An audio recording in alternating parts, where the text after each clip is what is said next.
សម្ដេចធិបតីកោតសរសើរស្មារតីចូលរួមយ៉ាងផុសផុលក្នុងក្បួនព្យុហយាត្រាដើរដើម្បីសន្តិភាពជាទឹកចិត្តធំធេងសម្រាប់រាជរដ្ឋាភិបាលសម្ដេចធិបតីហ៊ុនម៉ាណែតសូមកោតសរសើរចំពោះស្មារតីចូលរួមយ៉ាងផុសផុលក្នុងព្រឹត្តិការណ៍ព្យុហយាត្រា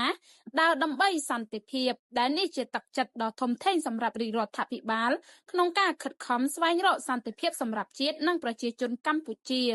លើបណ្ដាញសង្គមផ្លូវការសម្ដេចធិបតីនាយករដ្ឋមន្ត្រីកាលពីថ្ងៃទី18ខែធ្នូ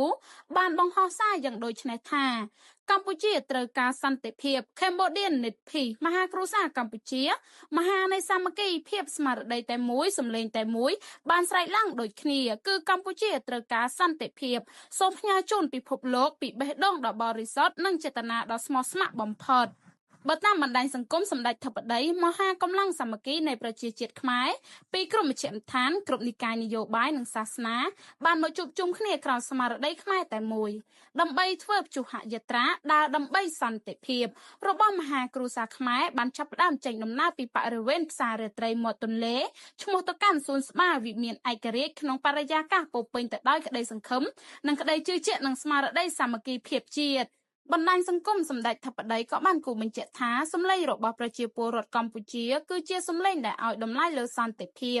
និងប្រាថ្នាការរួមរស់ដោយសន្តិសហវិជ្ជមានជាមួយគ្រប់ប្រជាជាតិទាំងអស់តាមរយៈការផ្ញើសារសន្តិភាពចេញពីបេះដូងប្រជាពលរដ្ឋខ្មែរទៅកាន់សង្គមជាតិនិងសហគមន៍អន្តរជាតិថា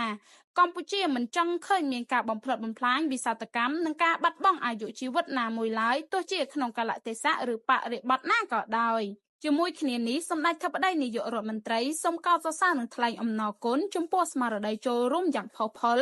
ដែលនេះជាទឹកចិត្តដ៏ធំធេងសម្រាប់រាជរដ្ឋាភិបាលក្នុងការខិតខំស្វែងរកសន្តិភាពសម្រាប់ជាតិនិងប្រជាជនកម្ពុជាសូមអរគុណទៅដល់សហភាពសហព័ន្ធយុវជនកម្ពុជាដែលបានចូលរួមរៀបចំកម្មវិធីដ៏មានសារៈសំខាន់នេះដើម្បីផ្ដល់ឱកាសឲ្យមហាគ្រួសារខ្មែរចូលរួមសម្ដែងមតិក្នុងការចង់បានសន្តិភាព